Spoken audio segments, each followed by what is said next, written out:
Bismillahirrahmanirrahim. Assalamualaikum warahmatullahi wabarakatuh. Alhamdulillahi rabbil alamin. Wabihi nasta'inu ala umuri dunya waddin. Wassalatu wassalamu ala ashrafil anbiya'i wal mursalin. Nabina Muhammadin wa ala alihi wa ashabihi wa man tabi'ahum bi ihsanin ila yaumiddin. Allahumma anfa'na bima 'allamtana wa 'allimna ma yanfa'una wa zidna 'ilma. Allahumma rahmataka narju fala takilna ila anfusina tarfata 'ain wa aslih lana syu'unana kullaha la ilaha illa ant. Rabbana taqabbal minna innaka antas sami'ul 'alim wa tub 'alaina innaka antat tawwabur rahim. Allahumma ij'al a'malana kullaha salihah waj'alha liwajhika khalisa wa la taj'al li ahadin fihi syai'a. Rabbi shrah li sadri wa yassir li amri wahlul 'uqdatam min lisani yafqahu qawli thumma amma ba'd. Fa ya ayyuhal ikhwah rahimani wa rahimakumullah jami'an. Kita lanjutkan kajian kita membahas ringkasan aqidah Ahlus Sunnah wal Jamaah, dan pada kesempatan kali ini kita akan meneruskan tentang penjelasan singkat seputar arkanul iman, rukun-rukun iman satu persatu, dan kita telah membahas rukun yang pertama yaitu beriman kepada Allah Azza wa Jal. Sekarang masuk poin yang kedua, al-iman bil malaikah, yaitu iman kepada para malaikat. Susunan ini sebagaimana jawaban Nabi SAW ketika ditanya oleh Jibril alaihi salam, "Ya Muhammad, akhbirni 'anil iman." Wahai Muhammad, kabarkanlah kepadaku tentang iman. Maka Nabi SAW menjawab, "Al-iman an tu'mina billahi wa malaikatihi." Iman, engkau beriman kepada Allah Azza wa Jal, kemudian engkau beriman kepada malaikat-malaikatnya. Malaikat didahulukan dari yang lain karena dia alamun ghaibi, makhluk gaib yang tidak terlihat. Maka yang tidak terlihat didahulukan daripada yang terlihat.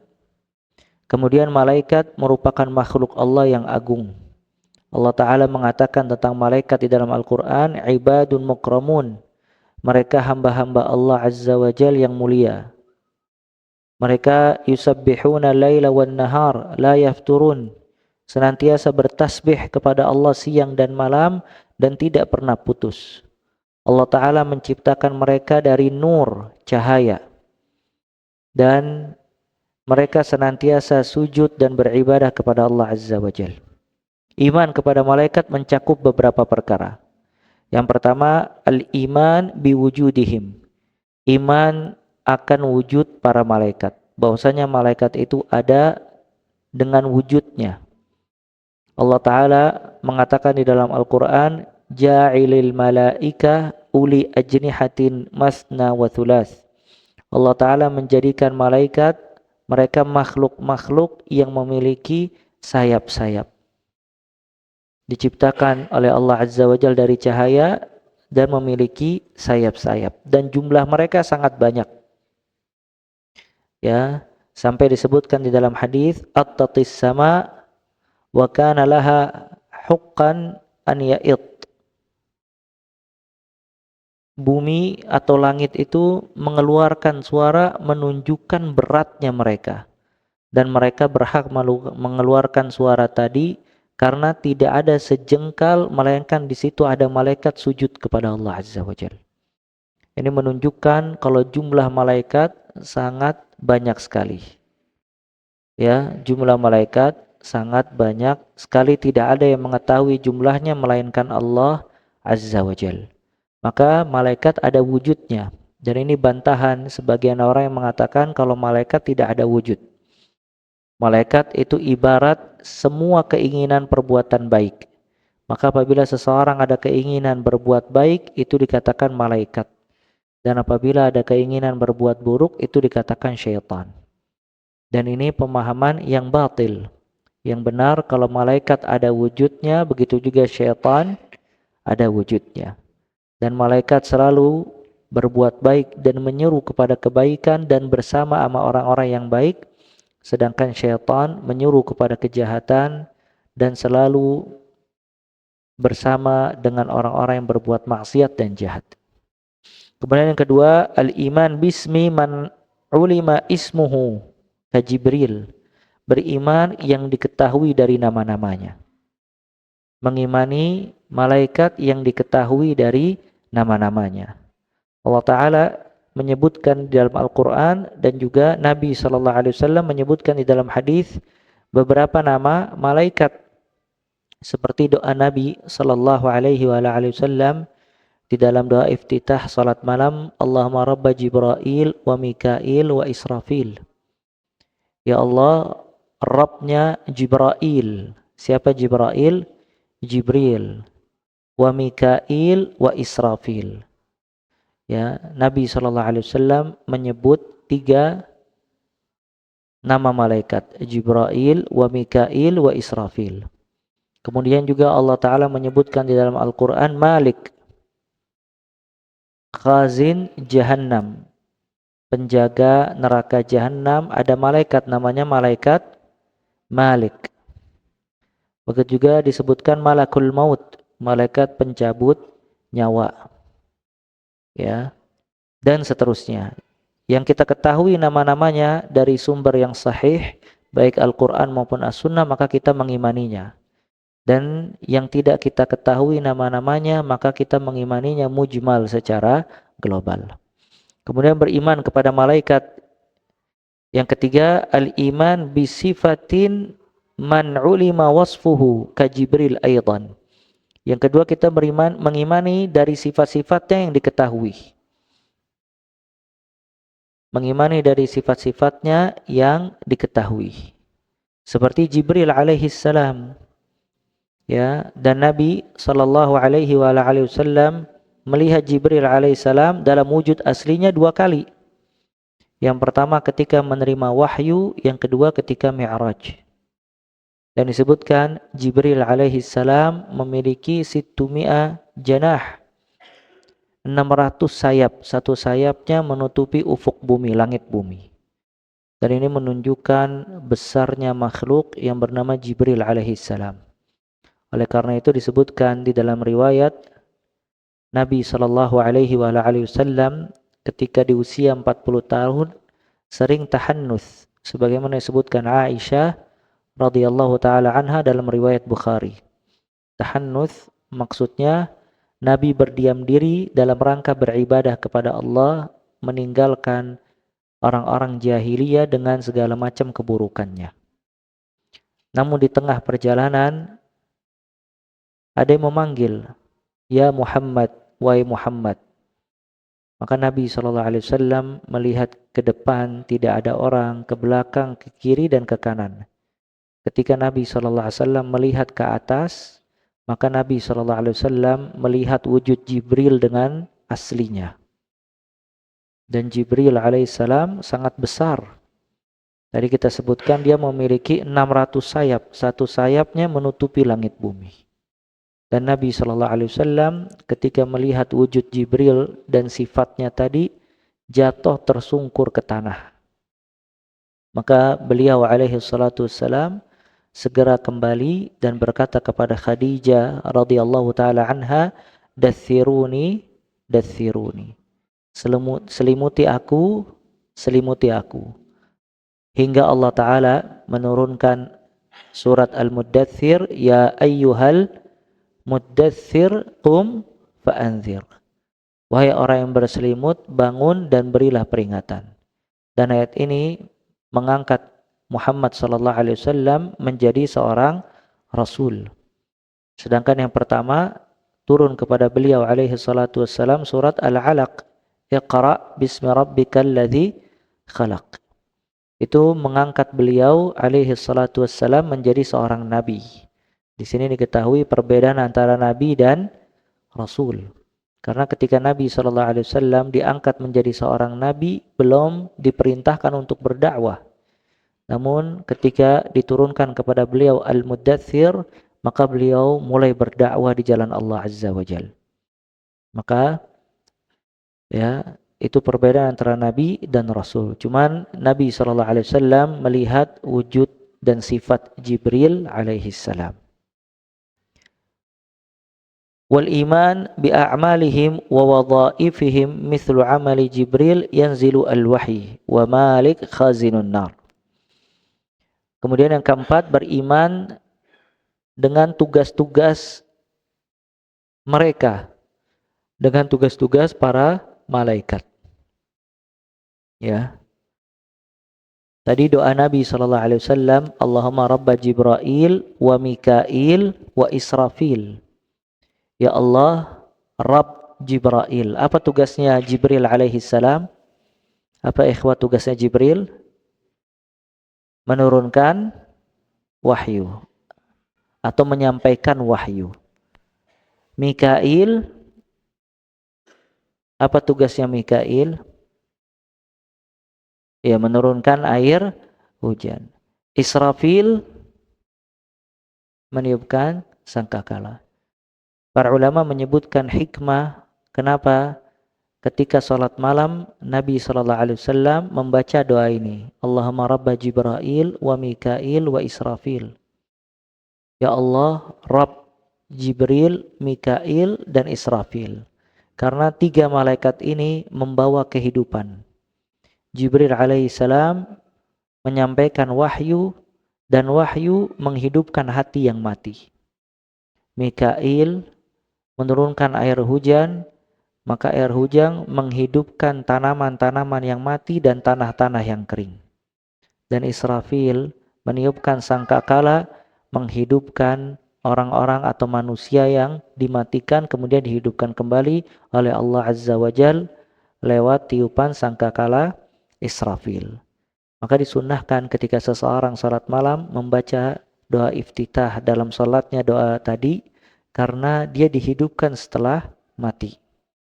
Dan naum akhul maut, tidur saudaranya kematian.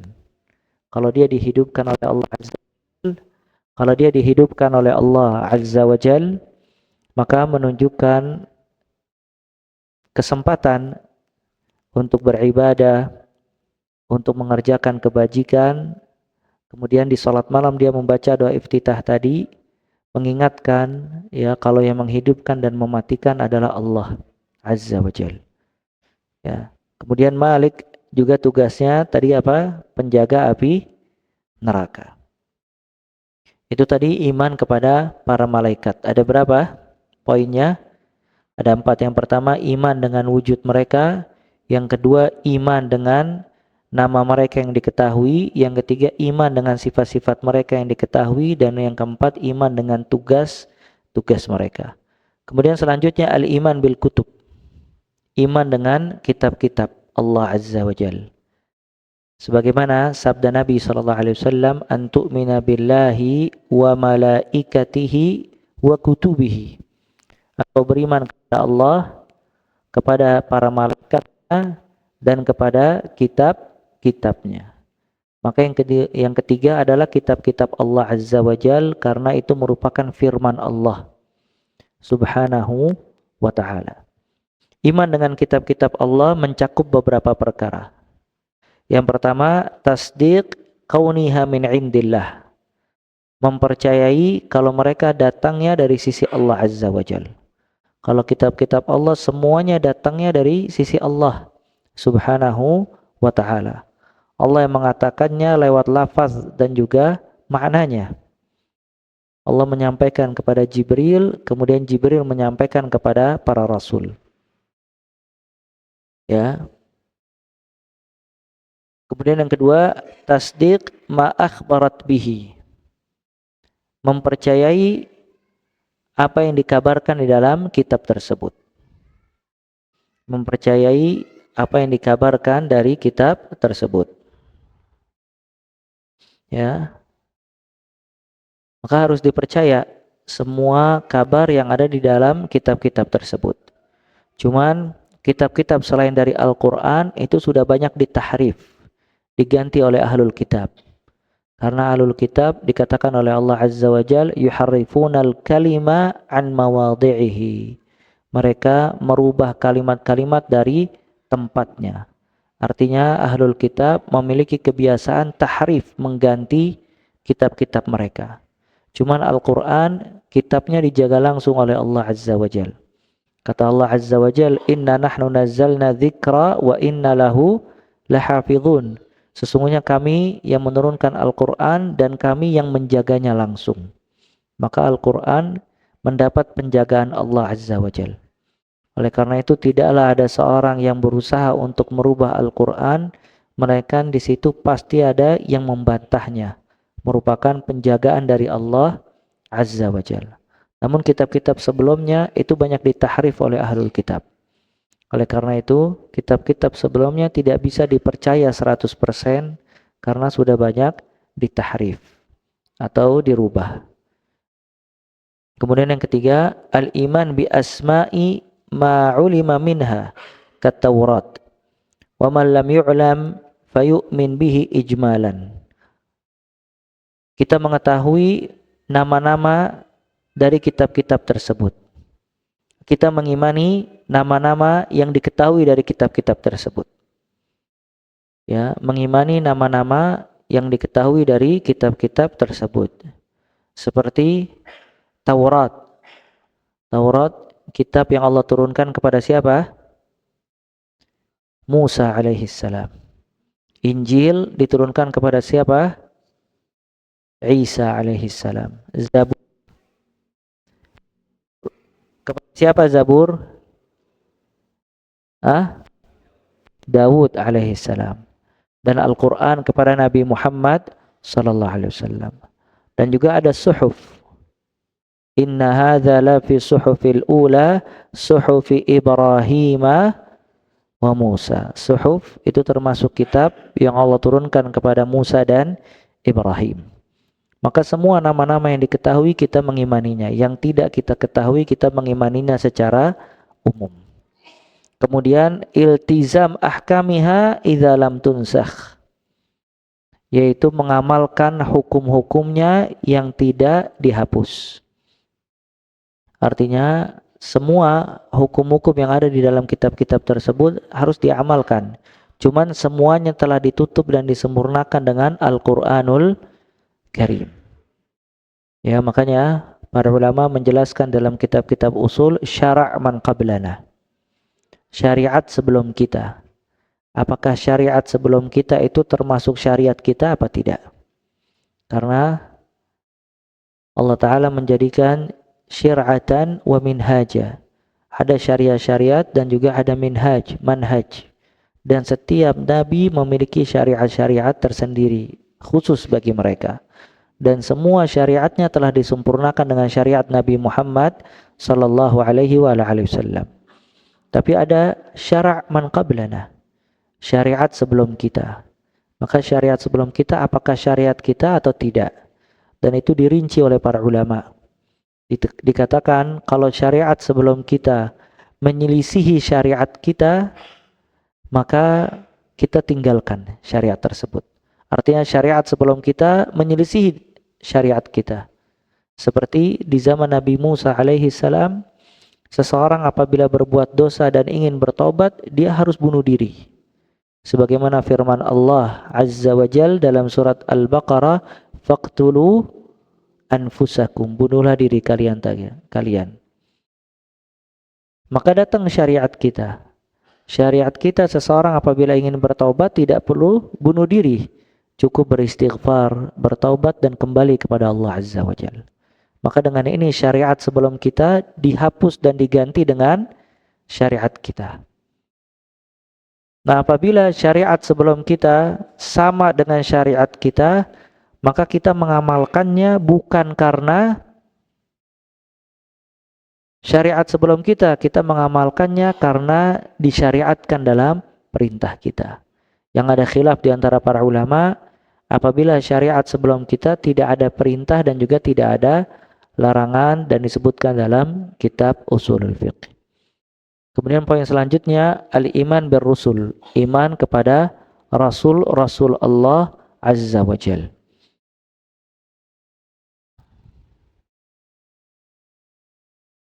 Ya, dan Rasul itu pilihan Allah Azza wa Jal. Kata Allah Azza wa Jal, Inna rabbaka yakhluqu ma yasha'u wa yakhtar, ma kana lahumul khiyarah. Sesungguhnya Rabb engkau menciptakan apa yang dia kehendaki dan memilih apa yang beliau kehendaki. Inna Allah astafa minal malaikati rusulan wa minan nas. Allah Ta'ala yastafi, istafa. Apa istafa ya ikhwah? Makanya Nabi SAW disebut juga dengan Mustafa. Mustafa itu mujtaba, pilihan. Dipilih langsung oleh Allah Azza wa Jal. Maka Allah memilih dari para malaikat ada Rasul dan dari manusia ada Rasul. Ini menunjukkan kalau Rasul itu bukan diraih dengan usaha seseorang. Seseorang beribadah kepada Allah dengan giat, membaca wirid tertentu, membaca Al-Quran tertentu, membaca Al-Quran sekian kali, kemudian bisa menjadi nabi atau rasul. Ya, tidak bisa. Yang benar Rasul pilihan Allah Azza wa Jalla. Ya, maka Allah yang memilih sebagaimana yang Allah kehendaki. Allah memilih dari semua manusia anbiya, para nabi. Dan Allah memilih dari kalangan para nabi rasul-rasul. Karena rasul lebih afdal dibandingkan para nabi. Dan Allah memilih dari para nabi ulul azmi. Ulul azmi yang memilih tekad dan memiliki tekad dan kuat, pendirian dan prinsip yang kuat. Dan ulul azmi Nuh, Ibrahim, Musa, Isa, dan terakhir Muhammad sallallahu alaihi wasallam. Dan yang paling terbaik dari ulul azmi yaitu nabi kita Nabi Muhammad sallallahu alaihi wasallam. Iman kepada para rasul mencakup beberapa perkara. Yang pertama, al-iman bi annahum sadiquna fi risalatihim. Mengimani kalau mereka jujur di dalam menyampaikan risalah.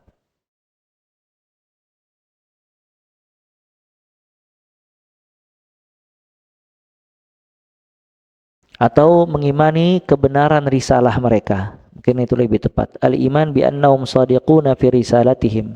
Mengimani kebenaran risalah mereka. Ya, kalau benar mereka seorang rasul, seorang nabi, tidak ada keraguan di dalamnya. Yang kedua, al-iman bi asma'in man ulimat asma'uhu minhum.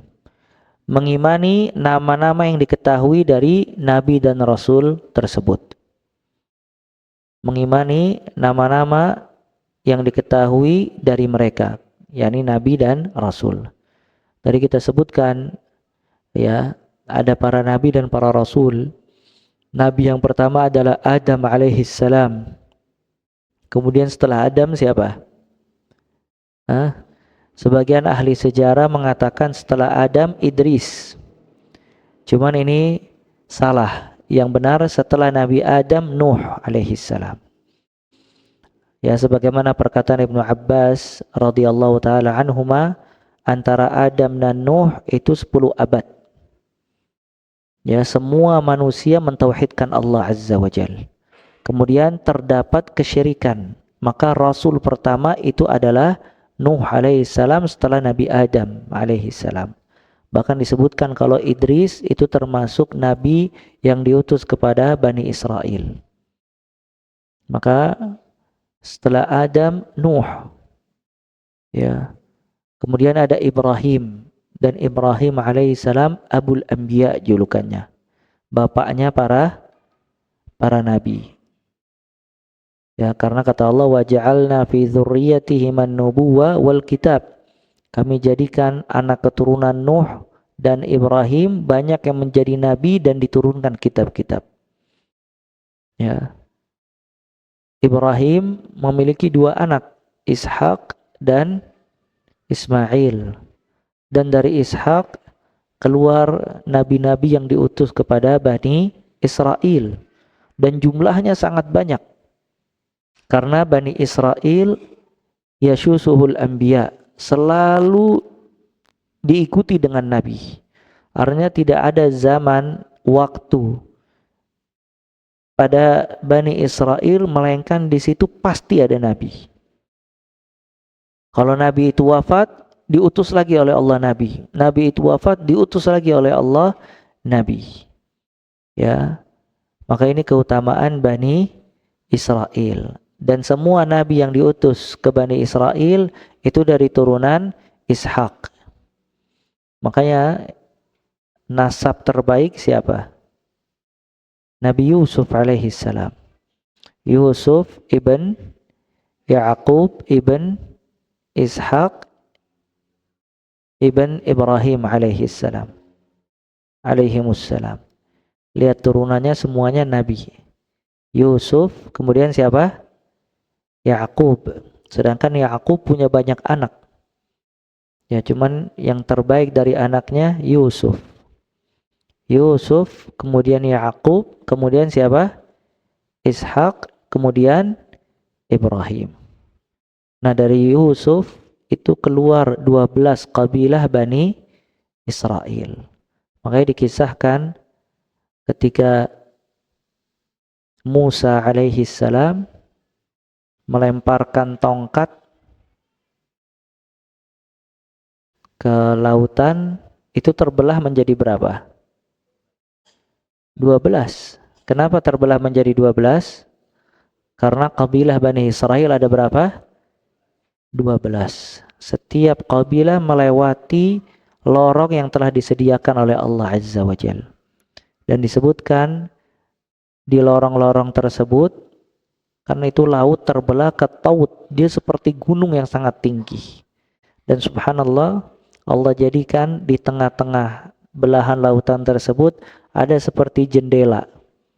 Jadi mereka melewati sambil bisa melihat satu dengan yang lainnya. Apa fungsinya? Agar mereka ketika melewati lautan tersebut dengan penuh ketenangan. Mereka mengetahui kalau kiri kanannya berjalan bersama-sama sampai kepada tujuan. Cuman Bani Israel kufur kepada Allah Azza wa Jalla atas semua nikmat dan karunia yang Allah berikan kepada mereka. Sedangkan dari Ismail tidak ada nabi kecuali penutupnya, yaitu siapa? Nabi Muhammad sallallahu alaihi wa alihi wasallam. Dan Ismail diutus oleh Allah Azza wa Jalla dan bergabung dengan orang-orang Arab. Karena ketika Ibrahim alaihi salam meninggalkan Hajar dengan siapa? Ismail, itu di tanah Hijaz.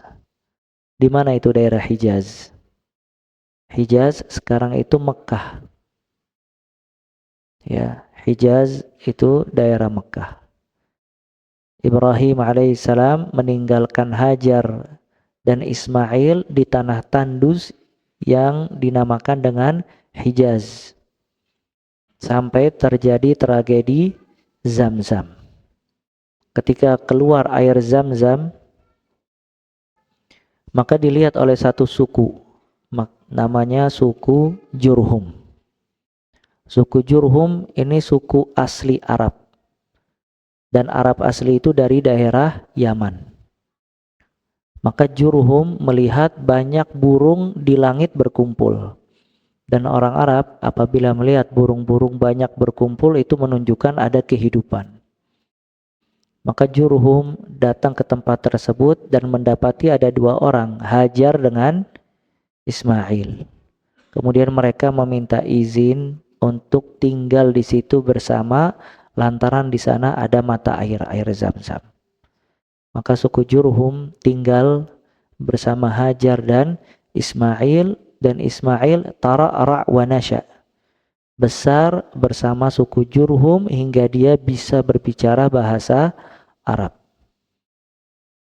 Dan Ismail menikahi wanita dari suku Jurhum. Dan dikisahkan ketika Ismail telah menikah dan dewasa, pernah datang Ibrahim alaihissalam. Ibrahim datang ke rumahnya Ismail, tidak mendapati ada Ismail. Kemudian dia bertanya kepada istri Ismail alaihissalam, bagaimana keadaan Anda? atau bagaimana keadaan engkau?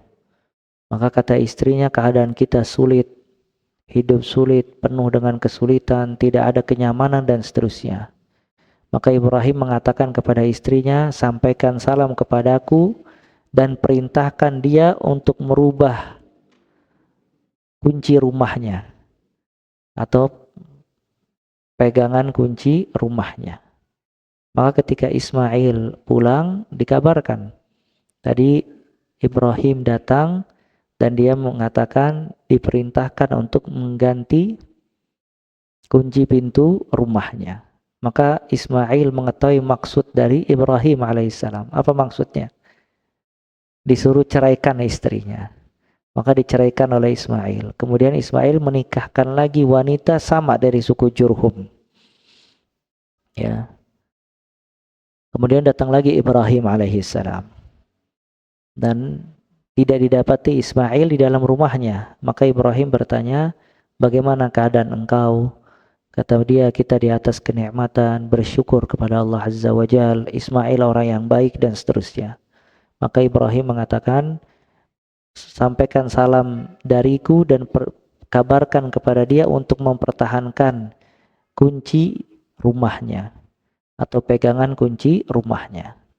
Maksudnya pertahankan wanita tersebut. Dan itu asal muasal suku Arab di kota Hijaz. Karena sebelumnya kota Hijaz tanah tandus, nggak ada kehidupan. Kenapa dia bisa dihuni dengan orang Arab? Karena yang pertama kali datang ke sana setelah Ismail dengan Hajar itu suku Jurhum. Makanya ma'ruf Jurhum setelah Ibrahim dan Ismail alaihimassalam membangun Ka'bah, yang menempati di situ adalah suku Jurhum sebelum suku Quraisy. Karena suku Quraisy itu tinggal jauh dari Hijaz atau di pojok-pojok kota Hijaz. Maka suku Jurhum yang pertama kali menguasai Mekah dan Ka'bah. Cuman suku Jurhum berbanyak berbuat kezaliman dan dosa sampai disebutkan mereka berbuat zina di dalam Ka'bah. Maka Allah mengganti suku Jurhum dengan Quraisy. Kemudian suku Quraisy datang perang dengan suku Jurhum, berhasil dikalahkan, maka suku Quraisy mengusir Jurhum pada saat itu. Maka suku Jurhum keluar meninggalkan kota Hijaz dan kembali ke Yaman. Dan kisahnya sangat masyhur. Ya, dan dia mengumpatikai atau menyembunyikan air Zam-Zam atau sumur Zam-Zam. Ketika dia keluar, sumur Zam-Zam disembunyikan. Dan mereka keluar sambil membacakan syair-syair kekecewaan mereka karena mereka keluar dari tempat terbaik yaitu Makkah Al-Mukarramah dan meninggalkan rumah Allah Ka'bah. Siapa yang menemukan sumur Zam-Zam setelah itu? Abdul Muttalib. Abdul Muttalib bermimpi kalau di sini ada sumur Zam-Zam. Dia ceritakan ke orang-orang. Orang-orang tidak percaya. Maka Abdul Muttalib bernazar, kalau seandainya sumur Zam-Zam tersebut ada, maka aku akan menyembelih salah seorang di antara anakku. Dan subhanallah ketemu air Zam-Zam itu. Ya, sumur Zam-Zamnya ketemu. Dan orang Arab terkenal dengan al-wafa. Dia tepat janji dan juga tidak akan menarik perkataannya kembali. Maka Abdul Muttalib menyembelih anak terbaiknya. Siapa anak terbaik ya? Abdullah. Abdullah siapa? Bapaknya Nabi Muhammad sallallahu alaihi wasallam. Cuman orang-orang Quraisy datang kepada Abdul Muttalib melobi kembali. Sampai akhirnya Abdul Muttalib menggantinya dengan ratusan ekor onta agar Abdullah tidak disembelih. Itu maksud dari sabda Nabi sallallahu alaihi wasallam, ana ibnu dzabihain. Aku anak dari dua orang yang ingin disembelih. Siapa yang pertama? Ismail alaihissalam. Yang kedua, Abdullah bapaknya. Nah, kemudian diantara iman kepada Rasul wa tasdiq ma akhbaru bihi wal tizam ahkam syara'ihim ghaira al-mansukha, yaitu mempercayai apa yang diinformasikan oleh Rasul tersebut dan mengamalkan syariat-syariatnya yang tidak dihapus. Mempercayai apa yang dikabarkan oleh Rasul-Rasul tersebut dan mengamalkan dari hukum-hukum atau syariat-syariatnya yang tidak terhapus. Ya. Dan tadi kita sebutkan tentang syara' man qablana. Dan semua syariat telah disempurnakan dengan diutusnya Nabi Muhammad sallallahu alaihi wa ala alihi wasallam.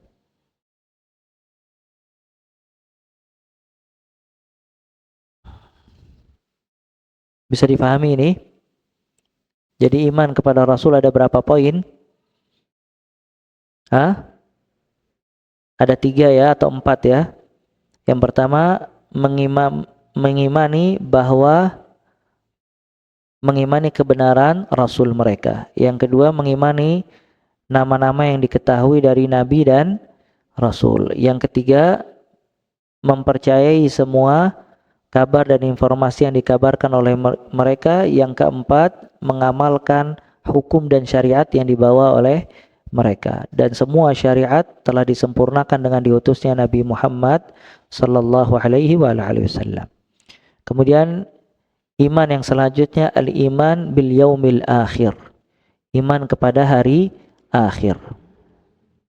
Ya. Sebagaimana sabda Nabi SAW, an tu'mina billahi wa malaikatihi wa kutubihi wa rusulihi wal yaumil akhir. Dinamakan hari akhir karena tidak ada lagi hari setelah hari kiamat. Maksudnya hari di dunia, tidak ada lagi setelah hari kiamat. Maka ketika dibangkitkan hari kiamat, maka itu hari terakhir bagi manusia. Ya, setelahnya adalah alam akhirat. Dan iman kepada hari kiamat beriman dengan semua yang dikabarkan oleh Nabi Muhammad SAW dari setelah kematian. Jadi iman kepada hari kiamat beriman dengan semua yang dikabarkan oleh Nabi Muhammad SAW dari setelah kematian. Jadi mulainya kiamat bagi seseorang itu ketika kapan? Wafat. Maka apabila seseorang itu wafat, dikatakan qad qamat qiyamatuhu sughra. Telah dibangkitkan kiamat dia yang kecil. Kenapa? Karena kalau dia sudah wafat, dia akan mendapatkan semua janji Allah Azza wa Jalla. Ya. Dari mulai dia wafat.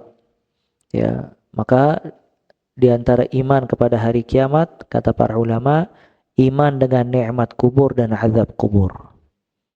Alam barzakh itu satu alam yang terjadi sebelum alam akhirat. Kata Allah Azza wa Jalla, wa min waraihim barzakhun ila yaumi yub'atsun. Di belakang mereka ada barzakh, maksudnya kuburan. Alam kubur sampai hari kebangkitan. Ya, jadi beriman kepada nikmat kubur dan azab kubur. Kalau seorang di kuburan itu ada kehidupan. Antara dua, ima dia mendapatkan nikmat atau dia mendapatkan azab. Kalau dia bisa menjawab pertanyaan malaikat, maka dia mendapatkan nikmat. Kalau dia tidak bisa menjawab pertanyaan malaikat, maka dia mendapatkan azab. Ya, fitnah kubur itu pertanyaan para malaikat. Karena seseorang akan didatangi oleh dua malaikat dan ditanya man rabbuk, ma dinuk, man nabiyuk. Siapa Rabb kamu, apa agama kamu, dan siapa nabimu. Kalau seorang mukmin, dia akan mengatakan Allah Rabbi, Allah Rabbku, agamaku Islam dan nabiku Muhammad sallallahu alaihi wasallam. Kalau orang kafir, dia mengatakan ha la adri, sami'tun nas yaqulun faqul. Ha aku tidak tahu, aku hanya mendengar manusia mengucapkan sesuatu, aku mengikutinya. Ini kata para ulama, ada satu hukum la taqlid fil aqaid. Tidak ada taklid dalam bab akidah. Karena orang-orang itu ketika ditanya nggak bisa jawab, dia hanya ikut-ikutan. Makanya ini menunjukkan tidak ada taklid dalam bab akidah. Akidah harus dibangun di atas ilmu dan harus belajar. dan di atas basirah. Kemudian ada hempitan kubur. Ya, semua orang akan mendapatkan hempitan kubur. Sampai kata Nabi SAW, kalau seandainya ada yang selamat dari hempitan kubur, maka yang selamat adalah Sa'ad ibn Mu'adz. Cuman Sa'ad ibn Mu'adz radhiyallahu an tetap mendapatkan hempitan kubur. Cuman para ulama menjelaskan apa perbedaan hempitan kubur bagi orang mukmin dan orang kafir. Kalau orang kafir itu dihempit di dalam kuburannya, maka hancur lebur hingga tulang belulangnya. Maka hempitan kubur bagi orang kafir itu merupakan azab dari Allah Azza wa Jalla. Sedangkan hempitan kubur bagi orang mukmin itu seperti pelukan seorang ibu kepada anak. Maka dia ada hempitan, cuman hempitannya bukan siksaan, tapi hempitannya adalah nikmat dari Allah Azza wa Jalla. Ya, maka ini nikmat bagi orang yang beriman kepada Allah di dunia. Dia mendapatkan kelak nikmat di kuburan dan di alam barzakh. Makanya disebutkan dalam riwayat ketika seseorang sudah bisa menjawab pertanyaan malaikat, disuruh seorang mukmin tersebut tidur. Maka tidurnya dia di alam kubur seperti tidurnya pengantin baru di malam pertama. Dia sangat nikmat, ya, sangat lapang kuburannya dan dijanjikan surga oleh Allah Azza wa Jalla. Dan semua penghuni kubur dari orang-orang beriman, dia berdoa kepada Allah, Ya Rab aqimis sa'a, Ya Rab aqimis sa'a, hatta arji'a ila ahli wa mali. Wahai Allah, bangkitkan hari kiamat, wahai Allah, bangkitkan hari kiamat, agar aku bisa kembali kepada keluargaku dan juga hartaku. Maka iman kepada hari kiamat, hadis-hadis yang disebutkan oleh Nabi SAW, yang paling memotivasi seorang muslim untuk beramal saleh. Karena dia tahu setelah kematian ada kehidupan. Sebagaimana perkataan Ali bin Abi Thalib radhiyallahu taala an, ya, falikulli wahidatin minhuma banun fakunu min abna'il akhirah wa la takunu min abna'id dunya. Setiap dunia dan akhirat memiliki pengikut, maka jadilah anak-anak akhirat, jangan jadi anak-anak dunia. Fa innal yaum amalun bila hisab. Karena di dunia seseorang beramal tidak dihisab oleh Allah Azza wa Jalla. Wa ghadan hisab bila amal. Dan esok setelah kematian semuanya hisab tanpa amal. Kemudian beriman juga kebangkitan, bahwasanya nanti setelah alam barzakh ada ba'ats, dibangkitkan semua orang oleh Allah Azza wa Jalla. Ya, kata Nabi SAW, ya, yub'atsu hufatan uratan ghurla. Manusia nanti akan dibangkitkan oleh Allah dalam keadaan telanjang bulat, tidak beralas kaki, tidak dikhitan. Kama bada'na awwala khalqin nu'idu. Sebagaimana kita ciptakan dia pertama kali, maka kita kembalikan dia seperti itu. Seperti bayi, tidak beralas kaki, telanjang bulat dan tidak dikhitan. Maka mereka akan dikumpulkan di padang mahsyar. Hingga Aisyah radhiyallahu taala anha mengatakan, apakah kita akan melihat satu dengan yang lainnya? Maksud melihat aurat satu dengan yang lainnya? Maka kata Nabi SAW, al-amr asyad min zalik. Artinya perkaranya akan lebih dahsyat dibandingkan itu. Orang sudah tidak memikirkan lagi aurat orang lain. Semua memikirkan apakah dia selamat apa tidak. Kemudian juga beriman, kalau nanti malaikat akan didekatkan kepada manusia, maka sebagian mereka ada yang mendapatkan zil, naungan pada hari kiamat. Dinaungi dari panasnya sinar matahari. Dan sebagian mereka ada yang tenggelam dengan keringatnya, ada yang keringatnya sampai ke mata kaki, ada yang keringatnya sampai ke betis, ada yang keringatnya sampai ke badan, dan ada yang keringatnya menenggelamkan mereka. Dan di situ ada orang-orang yang mendapatkan naungan Allah Azza wa Jalla. Makanya hadis yang disebutkan oleh Nabi SAW, sab'atun yudhilluhumullahu fi dhillihi yauma la dhilla illa dhillu. Ada 7 orang mendapatkan naungan Allah pada hari kiamat, tidak ada naungan kecuali naungan Allah pada hari tersebut. Siapa aja mereka? Siapa yang bisa sebutkan? Hah? Yang pertama imam yang adil. Kemudian pemuda yang hidupnya untuk beribadah kepada Allah Azza wa Jalla. Kemudian rajulun qalbuhu mu'allaq bil masajid. Ada seorang lelaki hatinya terpaut dengan masjid. Kemudian 2 orang yang saling mencintai karena Allah, berjumpa karena Allah, berpisah karena Allah. Kemudian seseorang bersedekah dengan tangan kanannya sampai tangan kirinya tidak mengetahuinya. Artinya dia menyembunyikan sedekahnya. Dan yang ketiga, seseorang meninggalkan zina karena takut kepada Allah Azza wa Jalla. Ya, dan seterusnya. Kemudian ada sirat. Ada sebelumnya setelah ba'ats ada hisab, ada perhitungan. Semuanya dihitungkan amal kebaikan dan keburukannya oleh Allah Azza wa Jalla. Ya, ada tatayarus suhuf, ada pembagian lembaran-lembaran amal kebaikan, amal keburukan. Kemudian ada mizan, ada timbangan. Akan ditimbang antara amal kebaikan dengan amal keburukan. Ya. Dan kata para ulama, maksud dari hisab itu arad. Artinya hisab yang selamat itu hanya diperlihatkan oleh Allah amal kebaikan dan amal keburukan. Itu yang selamat. Tapi kalau nuqish, dia diajak diskusi dan ditanya, itu tanda dia akan diazab oleh Allah Azza wa Jalla. Sebagaimana disebutkan, faman nuqish udzib. Siapa yang didiskusikan dan ditanya tentang dosa-dosanya, itu tanda diazab oleh Allah Azza wa Jalla. Kemudian ada sirat. Nanti setiap manusia melewati sirat. Wa inna minkum illa wariduha. Tidak ada salah seorang di antara kalian melainkan pasti melewati sirat. Sirat satu jembatan yang dia lebih tipis dibandingkan rambut, lebih tajam dibandingkan pedang, dan manusia berbeda-beda melewati jembatan tersebut.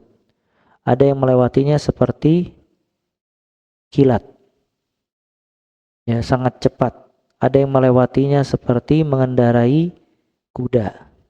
Ada yang melewatinya berlari. Ada yang melewatinya berjalan. Dan ada yang melewatinya merangkak. Nah, yang merangkak ini antara selamat dan tidak selamat. Karena di samping sirat ada kalalib. Ada kayak semacam besi-besi yang siap menarik orang-orang yang tidak selamat. Maka orang yang merangkak, ada sebagian mereka selamat, ada yang sebagian mereka ketarik dimasukkan ke dalam api neraka. Kemudian juga nanti sebelum di surga ada kantarah. Apa ikhwah kantarah? Kantarah itu satu tempat sebelum masuk ke surga. Ada orang di kantarah, dia sudah di depannya surga cuman tertahan. Subhanallah, datang orang-orang kepada dia. Ya. Maka orang ini berkata, laqad syatama hadza wa akhadha mala hadza wa daraba hadza. Si fulan telah mengejek si fulan, telah mengambil harta fulan, telah menzalimi si fulan. Maka pahala dia yang banyak diberikan lagi ke orang-orang tersebut. Sampai ketika habis, maka orang-orang itu memberikan dosanya. Maka dia dimasukkan ke dalam api neraka karena sebab kezaliman kepada sesama manusia. Dan itu maksud dari hadis Nabi Muhammad SAW. Atadruna manil muflis? Apakah kalian tahu siapa orang yang muflis? Apa muflis? Bangkrut. Kata para sahabat, man la dirham lahu wala mata'. Orang yang bangkrut itu yang tidak punya dirham dan harta. Maka Nabi SAW menjelaskan kalau al-muflis nanti di akhirat dia membawa banyak pahala. Sampai kepada kantarah. Kantarah tadi tempat yang disebutkan, maka orang-orang datang meminta hak mereka. Makanya ya ikhwah, ini pelajaran buat kita semua. Seseorang bereskan urusan dia dengan manusia sebelum datang kematiannya. Karena kalau dia tidak selesai di dunia, tetap akan diadili oleh Allah kapan? Di akhirat. Dan di akhirat sudah tidak ada lagi nominal uang, yang ada pahala dan dosa. Makanya ya, hak sesama manusia itu harus dijaga. Dan dia selesaikan di dunia sebelum datang wafat dan kematiannya. Ya, sebagian mengatakan istri yang paling celaka ketika suaminya wafat dalam keadaan membencinya. Artinya suaminya lagi membencinya, murka kepadanya, kemudian wafat. Artinya si istri ini tidak ada lagi alasan atau kesempatan untuk meminta maaf. Ya, makanya ini pentingnya seseorang menyelesaikan urusan dia sesama manusia di dunia sebelum di akhirat kelak. Kemudian juga di sini pelajaran buat kita semua agar seseorang membatasi pergaulannya, jangan sampai banyak berbuat zalim di dalam pergaulan. Ya, subhanallah, orang-orang kufar ketika melihat keadilan Allah pada hari kiamat. Nanti di hari kiamat Allah Ta'ala akan mengadakan qisas. Qisas akan diadili semuanya. Ya, sampai hewan yang bertanduk ketika menyeruduk hewan yang tidak bertanduk di hari kiamat diadili oleh Allah Azza wa Jalla. Sedangkan itu hewan kena beban syariat apa tidak? Tidak kena beban syariat, tidak ada kitab. Cuman Allah ingin memperlihatkan keadilannya pada hari kiamat. Maka Allah perlihatkan hewan ketika dia berbuat zalim dengan yang lainnya, Allah adili. Kemudian Allah tiup menjadi debu. Maka orang-orang kufar ketika melihat sempurnanya keadilan Allah Azza wa Jal, mereka berkata, ya laitani kuntu turaba. Ya Allah, seandainya aku menjadi debu seperti hewan. Karena kematian nanti pada hari kiamat itu akan dijadikan oleh Allah seperti kabash, seperti kambing, kemudian disembelih oleh Allah Azza wa Jal. Kemudian disembelih hewan tersebut. Maka Allah berkata kepada penghuni surga, al-khulud la mauta fih. Kalian kekal, tidak ada kematian di dalamnya. Allah berkata kepada penghuni neraka, al-khulud la mauta fih. Kekal kalian di dalamnya, tidak ada kematian. Maka penghuni surga tambah bahagia dengan kebahagiaannya, dan penghuni neraka tambah sengsara dengan kesengsaraannya. Karena dia mengetahui kalau kehidupan akhirat tidak ada ujungnya. Karena kematiannya telah dihilangkan oleh Allah Azza wa Jalla. Maka kata para ulama, ayat yang paling berat buat orang-orang kufar di akhirat kelak, yaitu firman Allah dalam surat An-Naba, fadzuqu falan nazidakum illa azaba. Rasakanlah kalian, kami tidak akan menambah kalian kecuali azab. Makanya di sini apa buah iman kepada hari kiamat ya ikhwah? Isti'dad. Buah iman kepada hari kiamat, seseorang mempersiapkan diri untuk hari esok. Ya, maka dia persiapkan. Kalau apa yang dijanjikan oleh Allah dan apa yang dikatakan oleh Nabi SAW itu tidak dusta. Semuanya hak, benar.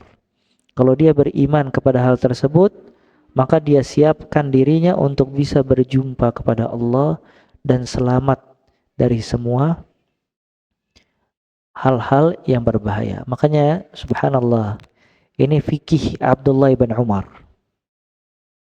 Abdullah bin Umar radhiyallahu ta'ala an pernah ditanya tentang ilmu.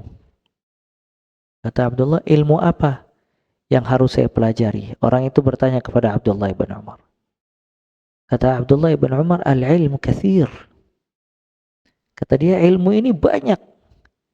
Tapi kalau engkau bisa hidup, tidak menumpahkan darah orang, tidak menjatuhkan harga diri orang, dan tidak bermasalah dengan harta orang, lakukanlah.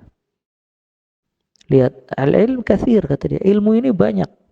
Tapi kalau engkau bisa sampai tidak menumpahkan darah orang, tidak menjatuhkan harga diri orang, dan tidak berurusan dengan harta orang, maka lakukanlah. Karena 3 hal ini tanda keselamatan. Ya, maka kalau orang punya berilmu, ilmu dia menjaga agar tidak menumpahkan darah orang lain. Ilmu dia menjaga agar tidak menjatuhkan harga diri orang lain. Ilmu dia menjaga agar berhati-hati dengan harta orang lain. Ya, maka iman kepada Allah dan hari kiamat paling sering digandengkan. Man kana yu'minu billahi wal yaumil akhir. Barang siapa yang beriman kepada Allah dan hari kiamat dan seterusnya.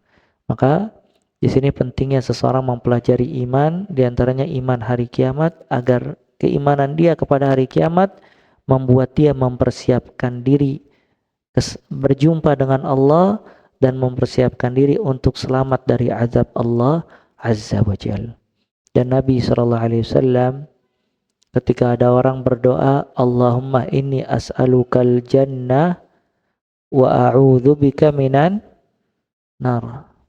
Allahumma inni as'alukal jannah wa a'udzubika minan nar. Ya Allah, aku memohon kepada Engkau surga dan aku berlindung kepadamu dari api neraka. Apa kata Nabi SAW? Wa min hauliha nudandin.